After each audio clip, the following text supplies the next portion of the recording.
자, 이번 시간 여러분들이 저번에 말씀드렸듯이 유통경로의 조직을 다시 한번 볼게요. 굉장히 중요하기 때문에 힘내시고요. 우리가 9번 들어가도록 할게요. 유통경로의 조직입니다. 지금 가장 키가 되는 거를 여러분들한테 말씀을 드리면 지금 두 가지 전통적 유통경로하고 그 다음에 어떻게 돼요? 우리가 지금 보는 아직은 안 들어갔지만 수직적 유통경로라는 게 있잖아요. 그러면 이 수직적 유통경로 우리가 이제 버티칼이라는 얘기 많이 들어보셨죠? 이렇게 내리는 이 버티칼 우리가 이 마케팅 시스템입니다. 자, 그래서 전통적 유통경로는 이제 각자 활동하죠. 각자 활동하다 보니까 어떻습니까? 그만큼 결속력이 적어지더라. 그래서 나오는 게 이제 수직적인 유통경로입니다. 본사가 있고 우리가 대리점이 있고 이제 이런 것들이 이제 생기겠죠, 그죠? 그러다 보니까 보상, 그다음에 이제 계약, 소유 뭐 이런 식으로 이제 우리가 가는 거죠. 그래서 이제 이 수직적 유통 경로를 저번에 안 했기 때문에 한번 해볼게요. 이 VMS라고 하고요. 중앙본부에서 계획된 프로그램대로 수직적으로 유통 경로상의 경로 구성원들을 전문적으로 관리 통제하는 거예요. 그 네트워크 형태의 경로 조직을 가집니다. 그래서 우리가 프랜차이즈 시스템이 대표적인 예입니다. 자, 그래서 수직적이 있고 뭐 수평적이 있는데 수평적은 그냥 참고만 하세요. 수평적은 어때요? 동등한 위치죠. 그래서 공생적인 유통 경로다. 같이 먹고 살자. 그래서 동일한 유통 경로상에 있는 2개 이상의 기관들이 각기 독자성을 유지하면서 기업이 가지고 있는 자본, 노하우, 마케팅 자원 등을 수평적으로 결합시켜서 시너지 효과를 얻기 위한 통합되는 거예요. 근데 이제 이 수직적인 것은 이제 아까도 얘기했지만 프랜차이즈죠. 그러다 보니까 내 말 안 들으면 나가라는 어떤 유통 경로의 도입 이유는 좀 강압적이죠, 그죠? 그래서 이제 대량 생산에 의한 대량 판매를 요청합니다, 그죠? 그래서 이제 예를 들어서 이제 우리나라의 요식업 같은 경우가 제가 이제 아시는 분이 창업하신 분이 계십니다. 그래서 투달이라는 자체를 예전에 우리가 처음에 우리나라에 이제 요식업이 만들어지면서 굉장히 요새는 뭐 와라 뭐 굉장히 요식업에 대한 주점도 많아지고 엄청난 체인점이 많이 늘어났죠. 그러니까 이제 이런 수직적인 게 이제 본사에서 프랜차이즈에서부터 쭉 내려오면서 대량 생산에 대한 대량 판매에 대한 요청을 가고요. 그다음에 가격 안정 또는 유지를 필요하고, 자, 본사에서 한다 보니까 광고비를 줄일 수가 있어요. 유통 비용이 절감입니다. 마케팅 비용을 절감할 수 있어. 본사에서 광고를 하니까. 그다음에 경쟁사에 대한 효과적인 대응을 할 수가 있고, 그다음에 기업의 상품 이미지를 또 높일 수가 있으며, 또 목표 이익을 확보하고, 그다음에 유통 경로에 내에서 지배력을 확보한다는 게 아까 전통적 유통 경로와 반대가 되겠죠, 그죠? 그래서 이렇게.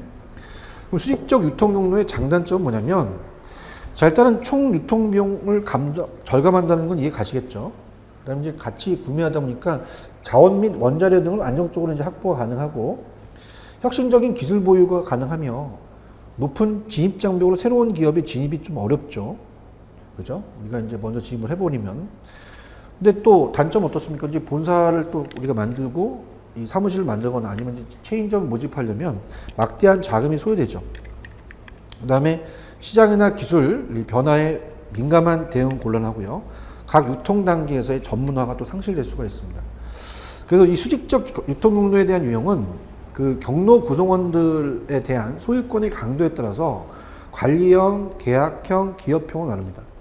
그 수직적 통합의 정도가 가장 약한 관리형에서 가장 강한 기업형으로 갈수록 경로 구성원에 대한 이 통제력은 증가하지만 어떻습니까? 유통 환경의 변화에 따른 이 유연성은 낮아진다. 유형이 우리가 많이 기출이 됐었어요. 기출이 될 가능성이 큰데요. 넘기시니까 이제 굉장히 복잡하죠. 그래서 이제 위에가 이제 수직적 마케팅 시스템이죠. VMS. 그래서 이제 수직적 마케팅 시스템이다. 자, 지금 배웠던 VMS입니다. 자, 그럼 형태가 굉장히 많아요. 우리가 기업형 우리가 VMS가 있고요. 그 다음에 계약형 VMS가 있고, 그 다음에 이제 관리형 우리가 VMS가 있다. 뭐 세부적인 것은 제가 뭐 안 적겠습니다. 이건 뭐 그냥 보는 걸로 이제 보시게 되면 돼요. 그래서 이제 대표적인 게 세 가지가 있다라는 자체로 우리가 시험 문제 나올 수가 있으니까 이 세 가지 위주로 이제 좀 다뤄볼게요. 첫 번째 본 게 이제 관리형 VMS라고 되어 있죠. 자, 이건 이제 가장 중요한 게 이 경로 구성원들이 마케팅 활동이 우리가, 자, 첫 번째는 이제 제일 중요한 게 소유권이나 계약에 의하지 않습니다. 계약에 의하지 않고 상호 이익을 바탕으로 맺어진 협력 시스템이에요. 그래서 어느 한 경로 구성원의 규모나 파워 또는 경영 지원에 의해 조정되는 경로 유형입니다.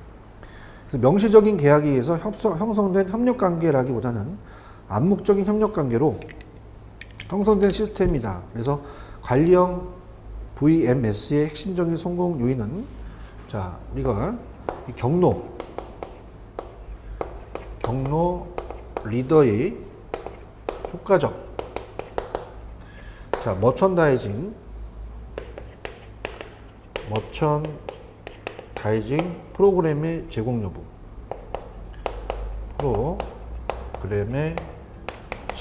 가 좀 중요한 우리가 그 성공 요인이라고 볼 수 있고요. 자, 본부의 통제력 기준을 본다면 세 가지 유형 중 통제력이 가장 낮습니다. 통제력이 가장 낮다, 관리형은. 자, 이렇게 한번 체크하시는 게 좋아요. 그 다음에 계약형 VMS로 가죠. 계약형은 이제 2번으로 되어 있죠. 자, 얘는 이제 경로 구성원들이 각자 수행해야 할 마케팅 기능들을 계약에 의합니다. 그러니까 소유권이나 계약에 의하지 않았죠. 계약형이니까 계약에 의하겠죠. 계약에 의해서 합의합니다. 계약에 의해서 합의. 첫 번째고요. 그 다음에 이 공식적인 경로 관계로 형성되는 경로 조직입니다. 그래서 구성원들의 경로 활동에 대한 통제는 계약형 MBS가 관리형 MBS보다는 조금 강합니다. 얘보다는 좀 강하다. 통제력이. 이렇게 보시면 됩니다. 그 다음에 이제 밑에 나와 있는 뭐 도매상 후원 자발적 연세점, 그 다음에 소매상 협동조합, 프랜차이즈 시스템. 특히 이제 프랜차이즈 시스템은 이제 프랜차이즈 본부가 계약에 의해 가맹점에게 일정 기간 동안 특정 지역 내에서 자신의 상표나 사업 운영 방식 등을 사용하여 제품이나 서비스를 판매할 수 있는 권한을 허가하고, 가맹점은 이에 대한 대가로 초기 가입비와 매출에 대한 일정비를 로열티로 지급하는 게 뭐니? 이렇게 나올 수는 있겠죠. 그럼 이건 프랜차이즈 시스템이다. 그렇게 염두에 체크를 하셔야 됩니다. 그 다음에 이제 기업형 VMS입니다. 그래서 이제 3번으로 이제 우리가 교재는 구성이 되어 있죠. 그래서 기업형 VMS는 한 경로 구성원이 다른 경로 구성원들이 법적으로 소유, 관리하는 유형이에요. 그래서 여기는 전방통합과 후방통합이라는 게 있는데요. 그래서 기업형 전방통합은 이제 제조회사가 도소매업체를 소유하거나 혹은 이 도매상이나 소매업체를 소유하는 유형이죠. 그 다음에 기업형 후방통합은 소매상이나 도매상이 제조업체를 소유하거나 제조업체의 부품공급업체를 소유하는 유형이다. 그래서 우리가 이제 PB라는 걸 앞쪽에서 배우셨어요. 무슨 뭐 홈플러스 우유, 뭐 우리가 소매상의 제조업체를 지배하는 이런 것들이 이제 또 될 수 있다. 이렇게 보시면 됩니다. 그래서 나와 있는 유통용로에 대한 비교는 이제 이 결속용과 유연성입니다. 그래서 밑에 동그라미 5번 유통 경로의 비교는 이 결속용과 유연성 정도를 좀 많이 보세요. 그래서 이 전통적 유통 경로는 결속력이 없죠. 좀 불안전합니다. 그죠? 근데 유연성은 또 그때그때 각자 활동해서 어떻습니까? 자기가 원할 때도 나갈 수가 있으니까 결속력은 낮지만 유연성은 높다라는 자체. 자, 그래서 이제 우리가 VMS가 있는데 우리가 첫 번째 보시면 관리형이다. 자, 관리형은 이제 결속력이 좀 낮고요. 약하고 유연성은 좀 높다. 통제가 제일 적으니까. 그 다음에 이제 계약형이라는 자체가 자발적 연쇄전과 협동조합과 프랜차이즈가 있어요. 그래서, 어떻습니까? 얘는 이제 계약에 의해서 우리가 합의를 하기 때문에 결속력은 이제 자발적 연쇄 협동조합은 중간이고 프랜차이즈는 매우 높다고 봐야 돼요. 기업형은 이제 법적 소유권 관리하는 유형이기 때문에 결속력이 매우 높고요. 유연성은 이제 관리형은 우리가 높지만 우리가 자발적 연쇄점과 협동조합과 프랜차이즈는 봤을 때 자발적인 그 유연성은 이제 그때 자발적 연쇄점 협동조합은 좀 중간이지만 프랜차이즈는 낮다. 기업형은 완전히 낮겠죠. 뭐 이런 식으로 이제 조금 기업형이라는 자체가 덩치가 크니까 어떻습니까? 결속력이 좀 결정하기가 좀 어렵고 그 결속력 자체가 매우 이제 높지만은 유연성이 매우 낮겠죠. 그죠? 그래서 이제 기업형은 결속력은 매우 높습니다. 그죠? 우리가 관리를 하니까 소위에서. 근데 유연성은 덩치가 크잖아요. 덩치가 크다 보니까 결정하기가 좀 어려워. 그때 그죠? 그래서 이제 매우 낮다. 뭐 이런 식으로. 그래서 이런 식으로 이제 비교해서 기업형, 계약형, 관리형이 나눠서 시험 문제가 나올 수가 있어요. 그래서 이렇게 해서 중요하다는 거 그렇게 보시면 됩니다. 그 다음에 이제 프랜차이즈입니다. 우리가 프랜차이즈. 유통에서 이제 가장 이 프랜차이즈가 중요하다고 얘기할 수 있죠. 그래서 이제 4번에 보시면 이러한 수직적 유통 용로에서 나오는 게 이제 프랜차이즈 시스템이 되겠죠. 프랜차이즈 시스템. 자, 이 시스템은 하나 우리가 이제 용어 정리로 가는데요. 자, 프랜차이저가 있습니다. 프랜차이저가 프랜차이지에 프랜차이지에게 그죠? 우리가 어떻습니까? 이 프랜차이저의 상호, 뭐 예를 들어서 뭐 투다리다. 예전에 이제 투다리라는 게 아직도 있죠. 그러니까 굉장한 겁니다. 투다리 자체가 이제 뭐 대표적인 상표를 얘기한, 뭐 대표적인 프랜차이즈를 얘기한 건 좀 그런데요. 제가 생각할 땐 이제 프랜차이즈에 대해서 강의도 하고 유통실무에도 강의를 한 다음에 특히 프랜차이즈의 투다리를 설립하신 분이 제 지인이에요. 인천에 계신 분이신데 굉장하십니다. 그 분의 마인드가 이제 그쪽 투다리 쪽에 이제 손을 좀 띄셨긴 했는데 이 투다리가 여러분 생각을 해보세요. 옛날에 있었던 그 프랜차이즈인데 지금까지도 있다는 것은 굉장한 겁니다. 그죠? 그 자체가. 그래서 이제 그게 이제 하나의 예가 될 수 있으니까. 물론 뭐 굉장히 많습니다. 요즘은 뭐 제가 모르는 프랜차이즈 굉장히 많아요. 그죠? 무슨 뭐 크림 생맥주 같은 것도 뭐 오봉자, 뭐 사롱 뭐 이러면서 이제 막 뭐 여러 가지 이제 막 나오잖아요. 그죠? 그래서 여러 가지 뭐 이 프랜차이즈 굉장히 많습니다. 그런데 투다리라는 자체는 아마도 우리나라 제일 오래된 역사가 있는 이거기 때문에 상호를 볼게요. 상호하고 그 다음에 어떻습니까? 상표와 그 다음에 노하우. 투다리가 이제 우리나라가 들어올 때가 이제 굉장히 오래됐는데 그때 당시 이제 뭐 아직까지는 그런 주점 같은 게 없었잖아요. 그죠? 그래서 이제 거기에 대해서 이제 꽃이라든지 그런 여러 가지 요리 그러면서 이제 이 비슷한 게 이제 와라와라라든지 이런 게 생겨나기 시작하는 거죠. 그래서 이제 상표와 노하우, 기타 이제 어떻습니까? 그 기업의 운영 방식을 사용하여 제품이나 서비스를 판매할 수 있도록 허가하는 것을 말해요. 그럼 프랜차이저는 우리가 본사, 그 다음에 본부. 자, 여러분 이건 굉장히 중요합니다. 그죠? 이건 이제 유통 쪽으로 배우신다면 유통 쪽에서는 이제 프랜차이즈가 하나 꽃이 될 수 있어요. 프랜차이즈 자체가 이제 저 나름대로 이 프랜차이즈가 굉장히 앞으로 이게 또 발전될 수 있고 특히 이제 프랜차이즈가 국내에서만 발전될 게 아니라 외국도 이제 확장이 돼야 된다는 생각을 합니다. 또 계속 또 확장되어 가고 있죠. 본사가 본부라고 하고 그 다음에 가맹점주라고 얘기를 합니다.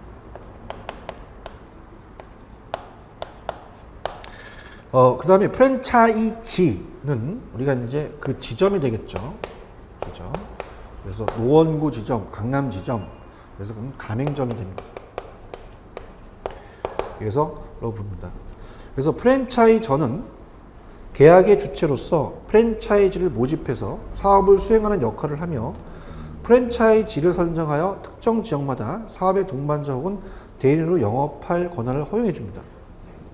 그럼 프랜차이지는 프랜차이저의 상호 등을 사용하는 권한을 갖기 위해서는 가입금, 우리가 어떻습니까? 가입금이라든지 그 다음에 보증금, 이런 게 이제 조금 본사 자체가 좀 운영이 좀 이렇게 좀 비합리적인 곳은 이런 것들을 좀 많이 내게끔 되다 보니까 부담이 좀 가요. 노열티라는 게 있죠. 노열티. 이런 것들을 이제 지불하고 프랜차이저의 경영 지도와 지원으로 양자 간의 계속적인 관계가 유지됩니다. 그죠? 그런데 이제 프랜차이즈 시스템에 대한 종류도 지역의 프랜차이즈가 이제 지역마다 있고요. 운영 프랜차이즈, 이동, 총판, 공동소유, 공동관리, 임대, 라이센스, 제조 프랜차이즈, 서비스 프랜차이즈인데요. 이건 그냥 참고만 하시기 바랍니다. 이걸 가지고 이제 뭐 이렇게 장난치거나 이렇게 그 출제를 할 정도는 그렇게 되진 않은 것 같아요. 그죠? 그래서 나중에 한번 또 뭐 출제될 수 있는 자체를 한번 제가 연구해 볼 텐데 여기는 이제 좀 그러니까 그냥 한번 또 그렇다고 뭐 제가 어떻습니까? 확실히 뭐 점쟁이도 아니고 뭐 나온다 안 나온다는 못하죠. 그래서 한번 쭉 읽어보시는 것으로 참고를 하시고요. 자, 그럼 프랜차이저의 장점입니다. 본사의 장점. 자, 일단 투다리, 와라와라, 사업 확장을 위한 자본 조달이 용이합니다. 자, 우리가 어떻습니까? 이 본사다 보니까 공동으로 대량 구매를 하기 때문에 규모의 경제가 달성돼요. 예를 들어서 이 꼬치에 대한 우리가 그 혼자서 제가 이 꼬치에 대한 원료를 제조업체한테 하게 되면은 한 사람이다 보니까 어려워요. 근데 많은 지점을 갖고 있으면 대량 구매하다 보니까 그만큼 규모의 경제가 달성할 수 있죠. 그 다음에 판매 촉진 활동으로 공동으로 광고를 합니다. 우리가 이제 보통 와라와라 프랜차이즈, 그 다음에 이제 여러 이제 요식업을 또 얘기를 하는데 이런 것들이 이제 광고를 하겠죠. 공동으로 광고를 해서 뭐 TV 광고도 많이 나오고 막 그렇게 되면은 홍보가 많이 되죠. 그래서 개별 점포의 경우보다 많은 광고를 할 수 있으며 높은 광고 효과를 또 기대할 수 있고요.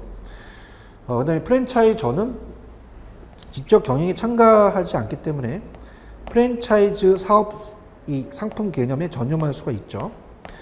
노사 문제에 있어서 프랜차이저는 프랜차이지가 이 각각의 이제 피고용자들을 조종하기 때문에 노사 전문가를 채용하는 문제를 또 신경 쓸 필요가 또 없다는 거죠.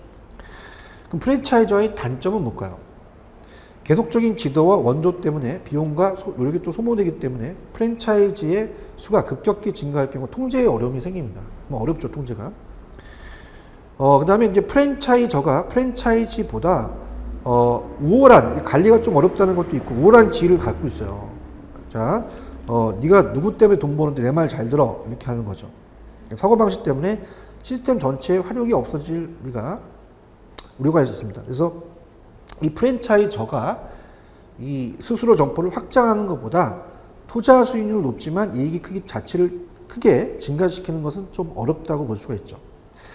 근데 프랜차이지의 장점은 어떻습니까? 프랜차이저가 합리적인 방법에 따라 개발한 프랜차이즈 사업 상품을 이용하고, 자, 이 검증이 됐잖아요. 그죠? 그대로 그 기존 개발에 대한 메뉴가 검증이 됐기 때문에 이미 검증한 겁니다. 이렇게 했더니 잘 팔렸다는 자체가 이제 검증이 된 거기 때문에 영업하기 때문에 실패 위험성이 적어요. 그죠? 내가 막 개발을 했어요. 내가 개발하게 되면은 어떻습니까? 혼자 하게 되면은 실패할 확률이 있죠. 근데 검증이 됐던 걸 우리가 받아서 하니까 그만큼 안정적인 겁니다. 그래서 비교적 소액의 자본으로 시작이 가능하므로 설비와 도구를 프랜차이저로부터 임대할 수도 있고 상품과 완제품을 프랜차이저가 공급해 주므로 개업 초기에 재고 부담이 좀 적겠죠. 근데 프랜차이지의 단점은 프랜차이저가 제공하는 서비스에 애매하게 경비로 계산되는 경우가 또 있고요. 근데 맨 마지막에 보시면 하나의 프랜차이즈의 실패가 프랜차이즈 시스템 전체와 타 점포를 영향을 줄 수가 있어요. 그래서 우리가 뭐 그 옛날에 어떤 빵집이죠. 어디라고는 얘기는 안 하겠습니다. 뭐 이건 뭐 그 자체를 또 비난하게 되니까. 어떤 브랜드 그 빵집에 이제 뭐 어떻습니까? 그 아이가 이제 빵을 먹다가 아주 바퀴벌레가 나왔다. 뭐 이렇게 뭐가 나왔다. 그래서 그 빵집에 대한 게 이제 신고가 떨어지면은 아니 A 지점에서 나왔는데 B 지점은 아주 깨끗하게 운영돼요. 그럼 여기가 타격이 여기한테 영향을 줄 수가 있다는 얘기죠. 그죠? 그래서 이런 것들, 그래서 이러한 것들이 이제 하나의 예를 들 수가 있어요. 그죠? 그래서 여기 이제 가장 좀 출제가 될 수가 있는데, 당연히 프랜차이즈 시스템은 한 문제 정도 배정을 할 수가 있어요. 출제원들이. 그래서 문제를 한번 가보도록 하겠습니다. 자, 이거는 이제 여러분들이 교재 300, 어떻습니까? 이 328페이지로 갈까요? 328페이지로 가시면,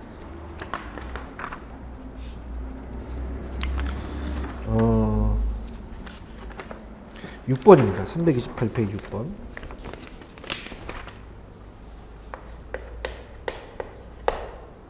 자, 06번. 자, 프랜차이즈에 대한 우리가 가장 바르지 않는 것은, 자, 우리가 어떻습니까? 맨 5번의 답만 볼게요. 다른 것들은 한번 보세요. 시간 계산. 자, 프랜차이즈의 경우 실패에 대한 리스크가 상당히 높다? 자, 좀 전에 얘기했잖아요. 프랜차이즈는 프랜차이저의 지도에 쉽게 적응이 가능하며 처음부터 소비자들에 대한 신뢰도를 구축할 수 있는 상표가 시작했기 때문에 리스크가 적죠. 자, 그래서 5번이 정답이죠. 그래서 우리가 이제 프랜차이즈 책에 보시면 이미 검증이 됐다는 얘기예요. 그래서 아까 우리가 63페이지 동그라미 5번에 장점이 있었잖아요. 그래서 프랜차이저가 합리적인 방법에 따라 개발한 프랜차이즈 사업 상품을 이용하기 때문에 우리가 그 메뉴 자체가 이제 개발된 메뉴이기 때문에 이 검증이 됐단 말이에요. 그래서 그에 따라서 영업하기 때문에 실패 위험이 적다는, 리스크가 상당히 높다라는 게 틀렸죠. 그래서 이런 거, 그래서 프랜차이저와 프랜차이지에 대한 장단점에 대해서 시험 문제 하나 나올 수가 있어요. 꼭 체크해 주시기 바랍니다. 자, 그 다음에 이제 다음 파트로 넘어가서 우리가 이제 그 좀 더 우리가 유통에 대해서, 우리가 경로 믹스에 대해서 이제 살펴보도록 합니다. 유통 경로에 대한 믹스 전략은 이 가정도 중요해요. 그래서 이 가정에 대해서 순서도 우리가 나올 수가 있습니다. 그래서 체크를 해보시면, 자, 일단 10번입니다. 자, 유통 경로의 믹스예요, 여러분들. 유통 경로의 믹스.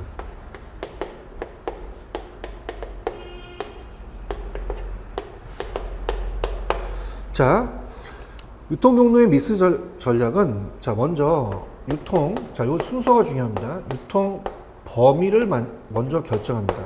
범위 결정하고, 그 다음에 두 번째는 우리가 유통의 길이가 있었잖아요. 유통 길이의 결정이죠.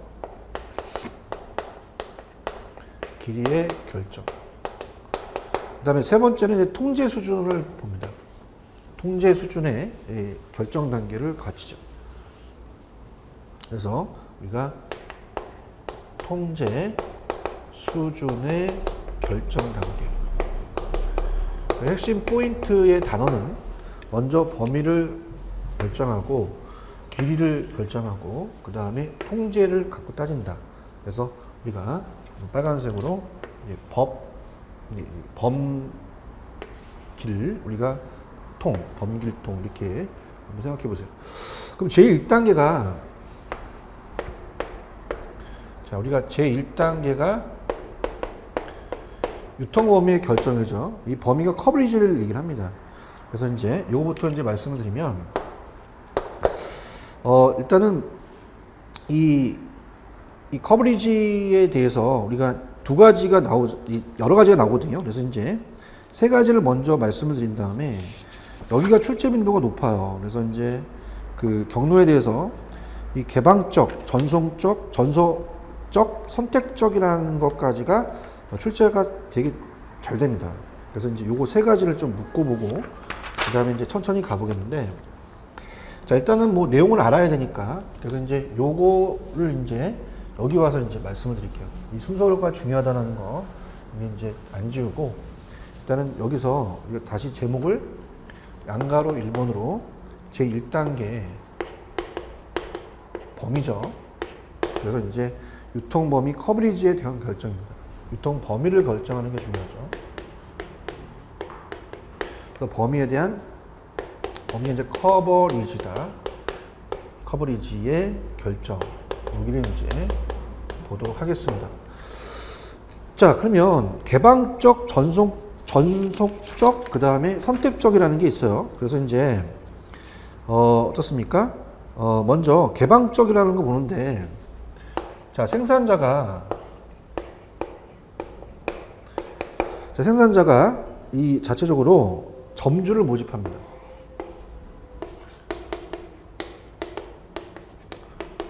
이 개방형이라는 것은 그냥 개방하는 거예요. 굉장히 많은 것을 모집하죠, 인원들을. 그래서 굉장히 많습니다.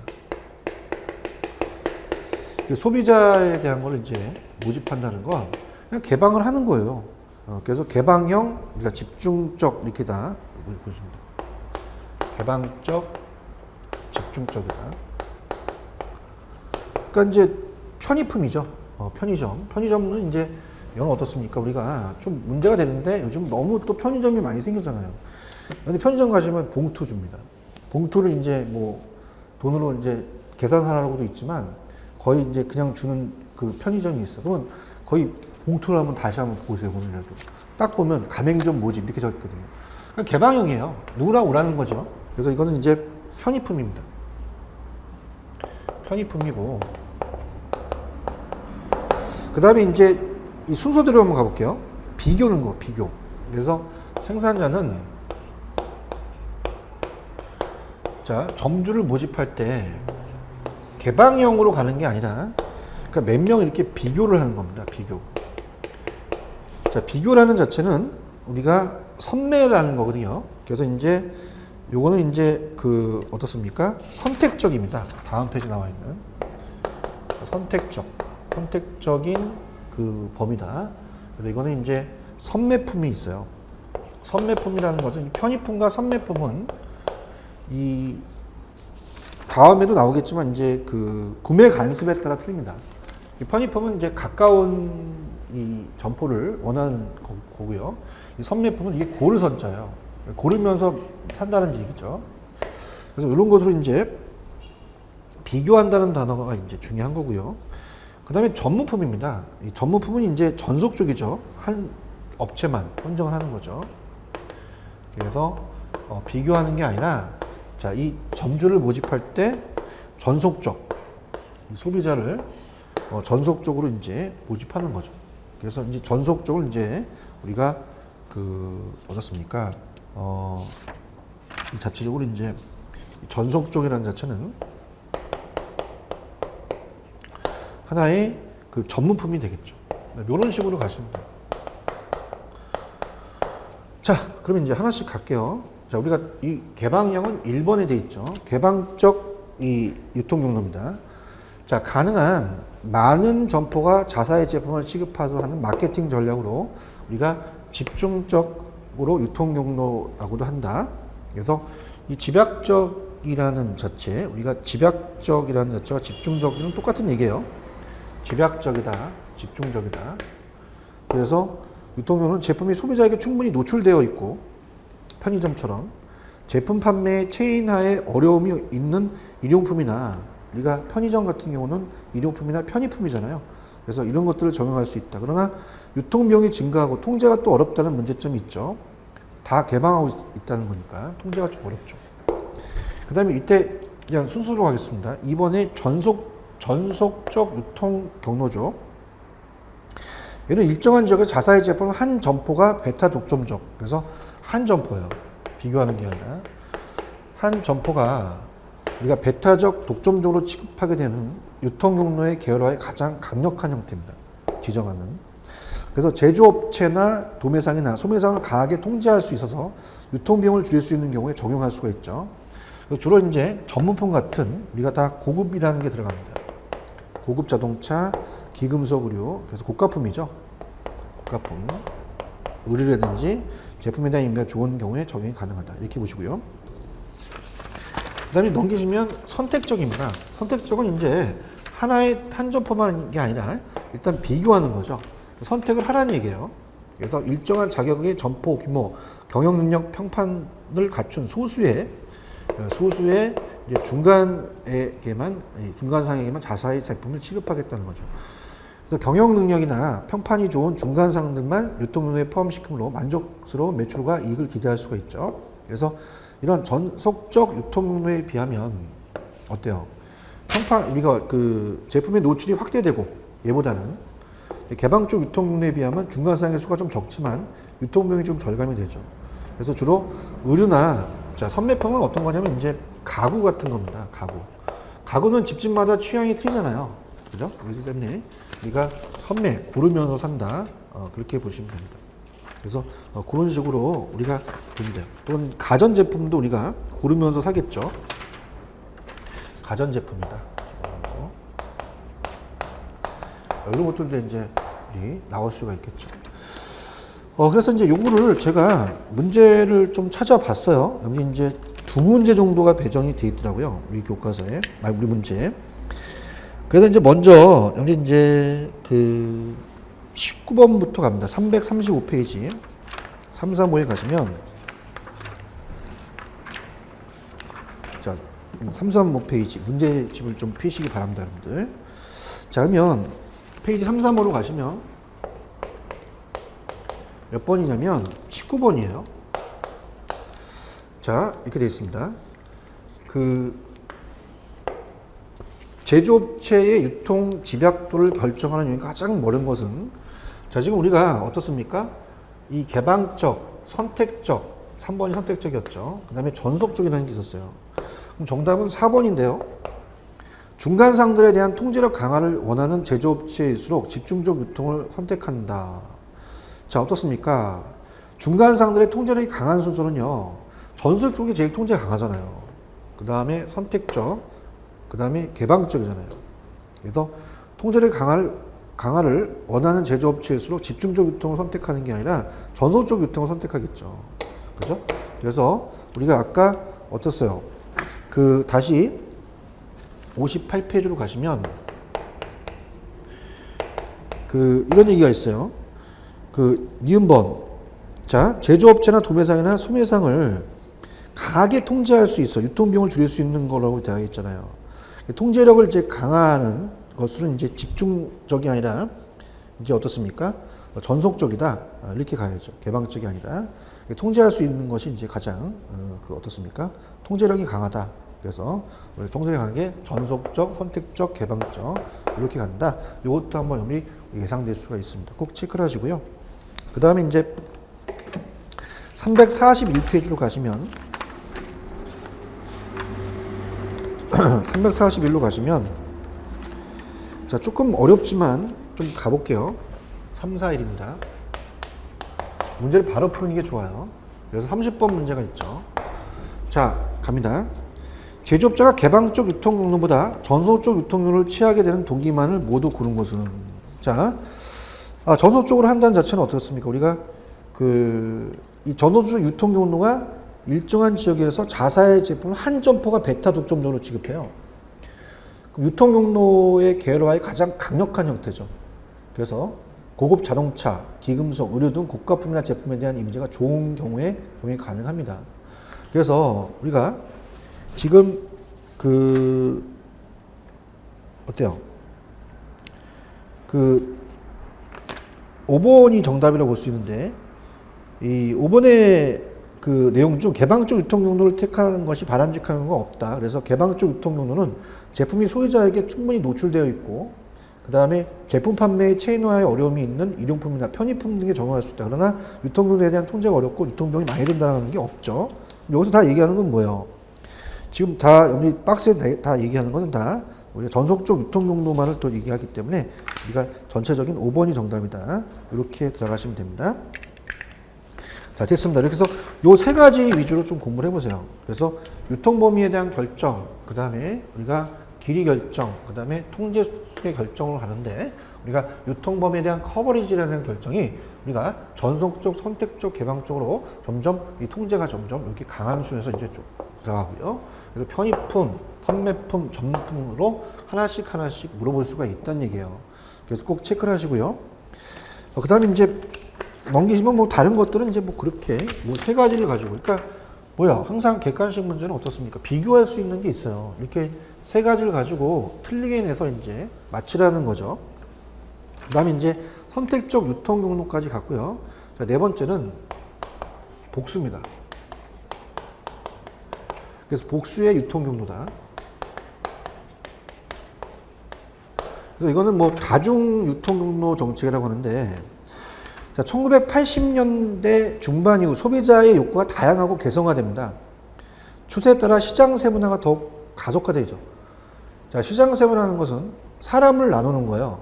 그러니까 사람이 더 나눠져서 우리가 연령별, 인구별, 그 다음에 소득별로 나눠져서 더욱더 이 많은 제조업체의 복수의 표적 세분 시장을 상대로 그 마케팅 활동을 수행해야 됩니다. 그래서 이제 이 어떻습니까? 제조업체의 공급자의 전략이 우리가 이 시장 점유 마케팅이라는 게 포피 믹스 전략이라는 게 있어요. 그래서 STP라고 하거든요. 시장 세분화와 타겟, 표적 시장을 선정하거든요. 그래서 이제 이렇게 중점적으로 이제 세부적으로 간다는 얘기입니다.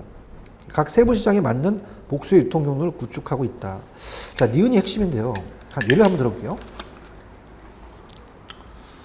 2개 이상의 유통 경로입니다. 유통 경로. 자, 예를 들어서 TV를 판매하는데, 자, 유통 경로가 굉장히 많다는 거예요. 대리점으로 공급할 수 있고요. 또 우리가 카탈로그 킬러, 캐테고리 킬러. 그래서 하이마트 같은 우리가 전자제품, 하이마트 같은 전자제품만 판매하는 쪽으로 이제 갈 수도 있고요. 아니면 백화점으로 공급할 수가 있어요. 저는 이제 느끼는 건데요. 저도 가격에 대한 걸 많이 비교를 해요. 그래서 이제 집 앞에 뭐 삼성 대리점이 있다, 그 다음에 하이마트가 있다, 백화점에 대한 가격이 다 틀려요. 한번 확인해 보세요, 나중에. 그게 되면 이게 가격 차이가 굉장히 날 거란 말입니다. 가격 차이가. 그래서 2개 이상에 대한 경우를 동시에 사용을 합니다. 그래서 한 곳에서 판매를 하죠. 사용하면 판매량을 증가시킬 수가 있다는 얘기죠. 그죠? 그래서 이제, 그러나 이 경우 유통 간에 대한 갈등이 심화될 수 있고, 이중가격 형성 등의 부작용이 나타날 수도 있다. 이렇게 보시면 됩니다. 그 다음에 이제 5번째는 이제 경로의 그 커버리지 선택인데요. 이것도 이제 굉장히, 여기 보시면 박스니까 복잡하죠. 5번째입니다. 그래서 우리가 경로 커버리지의 선택입니다. 경로. 자,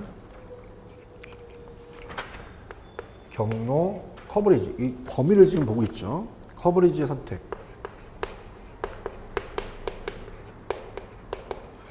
그래서 경로 커버리지 선택은 이제 마케터는 이제 그 점포에서의 고객 쇼핑, 구매 행동, 기업의 경로 통제 욕구, 점포의 포화 정도와 같은 요인들을 고려해야 돼요.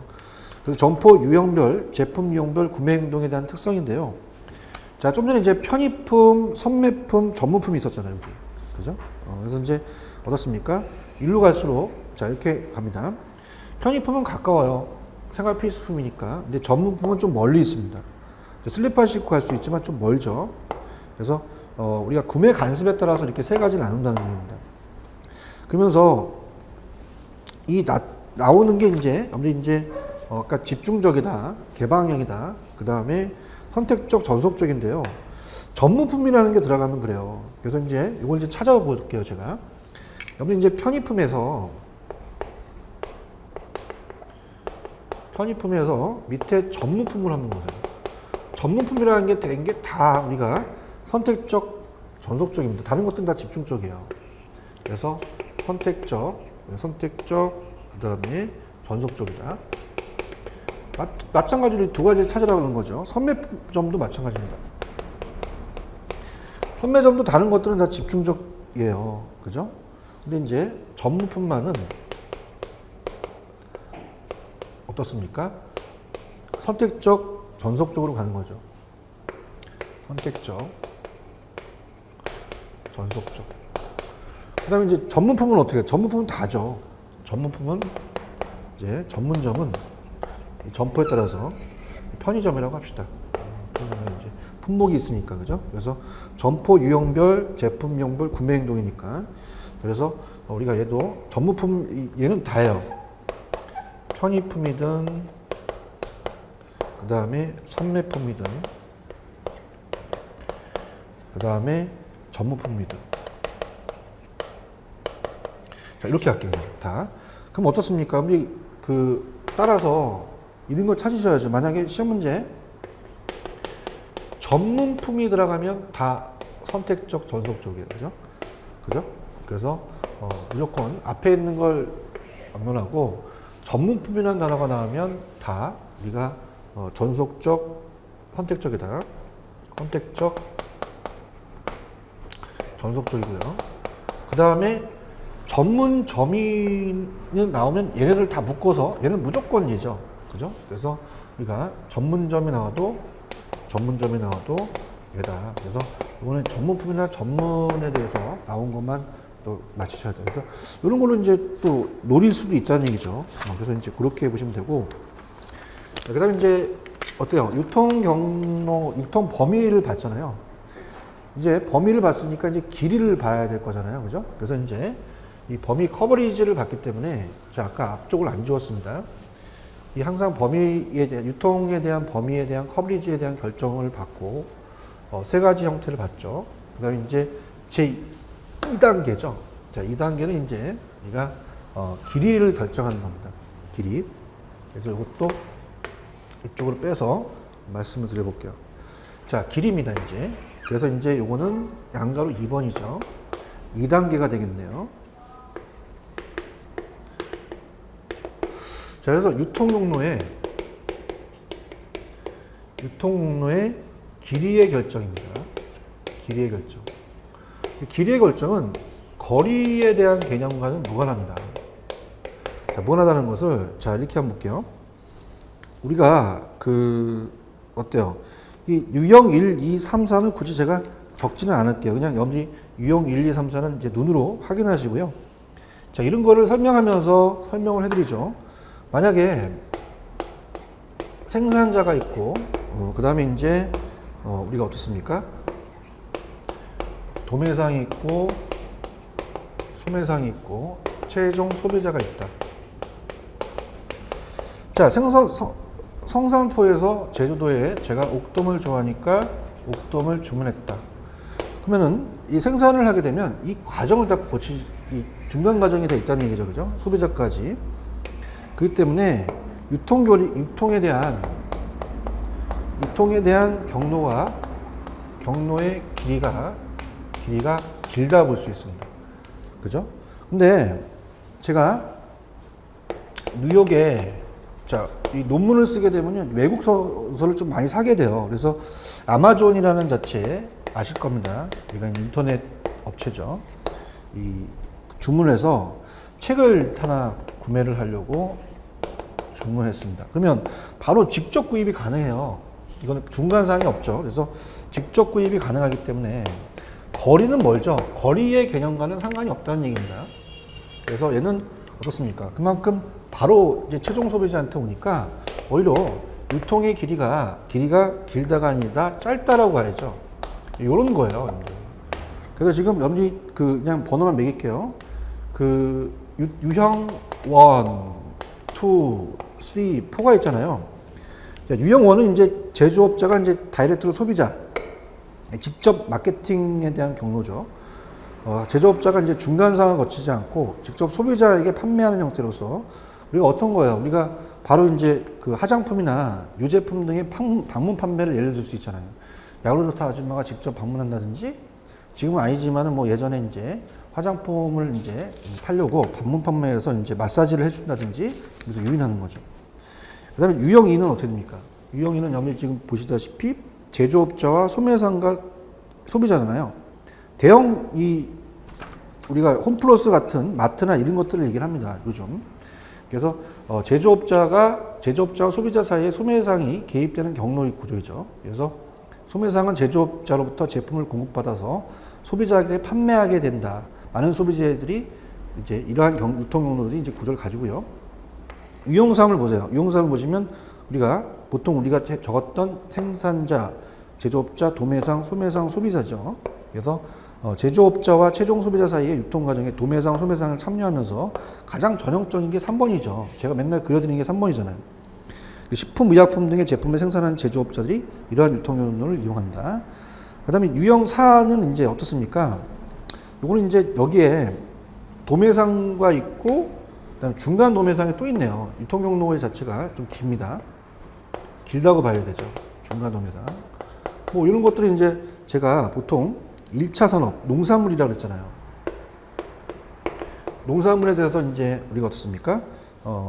이 농산물을 이제 직송하는 것도 있고, 보관하는 데도 있고, 중간 도매상도 있겠죠. 그래서 여러 유형의 도매상들이 개입되는 형태, 즉, 곡물이나 야채 1차 산업의 유통 과정을 흔히 볼 수 있다는 얘기죠. 그리고 제조업자 입장에서는 제조업자와 소비자 사이에 많은 경로인 중간상들이 개입될수록, 즉 경로의 길이가 길어질수록 유통 경로에 대한 통제력은 약하다는 겁니다. 그죠? 바로 다이렉트로 가면 통제력이 강한데, 그래서 이 유통 경로의 길이는 이 거리 개념과는 상관이 없다라는 걸 꼭 기억하셔야 돼요. 그 다음에 이제 산업재에 대한 유통 경로 길이는 잘 출제가 되지는 않습니다. 그냥 여러분들이 읽어보는 식으로 이제 이렇게 보시면 됩니다. 그래서 유통 경로에 대한 길이를 이제 살펴봤고요. 그 다음에 이제 이런 것들은 이제 좀 보셔야 되죠. 그래서 유통 경로의 길이에 대한 결정 요인인데, 자, 요거는 이제 요것도 이제 여러분들이 좀 시간이 걸릴 것 같네요. 그래서 이렇게 봅니다. 지금 더하는 건 그렇고요. 자, 여기는 이제 다음에 8강이죠. 8강의 유통 경로의 길이의 결정 요인을 조금 더 자세히 설명해 드리도록 하겠습니다. 이제 요게 조금 세부적으로 들어가요. 유통 경로의 길이를 결정하는 요인은 뭐냐? 또 그 결정 길이가 짧냐, 기냐? 그죠? 이런 것까지가 들어가기 때문에 요거는 이제 남아있는 시간에 해드린다는 건 좀 무리인 것 같고요. 그래서 다음 시간에 이제 해드리도록 할게요. 그래서 왜 그러냐면 유통 경로를 이제 다음 시간에 이제 연결시켜서 유통 경로의 길이가 또 얼마나 또 우리가 또 그 중요한지를 다시 한번 말씀을 드리면서 들어가도록 할게요. 그래서 지금 이제 보시는 게 어때요? 우리가 유통 경로에 대해서 믹스 범위 커버리지를 봤죠. 유통 길이에 대해서 이제 통제 수준까지 봐야 되는데 여기서 이제까지 가야 되지만 시간 관계상 여기에 대한 길이에 대해서 이 유통 경로의 길이의 결정은 거리와는 상관이 없다. 그래서 우리가 뉴욕에서 바로 받으면 그건 길이가 짧은 거고, 옥동 받을 때 중간상이 많은 것은 길이가 긴 거다. 이렇게 해서 정리를 해두시고, 그 다음에 이제 가장 어떻습니까? 전형적인 것은 3번이다. 요즘. 그래서 3번에 대한 게 가장 전형적이고, 그 다음에 이제 어떻습니까? 이게 미음 같이 이제, 제조업자 입장에서 볼 때 제조업자, 소비자 사이에 많은 경로가 있다면 통제력은 좀 약할 것이다. 라까지. 다음 시간에 이제 8강 가서는 유통 경로의 길이에 결정하는 요인, 제품의 특성에 따라, 그죠? 그 다음에 시장의 특성, 기업의 특성, 중간상의 특성, 경쟁적 특성, 그 다음에 유통 길이가 짧은 유통 경로, 긴 유통 경로기. 그래서 이것도 한번 출제가 될 수 있기 때문에 여기 부분은 제가 다음 시간에 해드리도록 할게요. 자, 여기까지입니다, 여러분들. 수고하셨고요. 다음 시간에 뵙도록 하겠습니다. 수고 많으셨습니다. 감사합니다.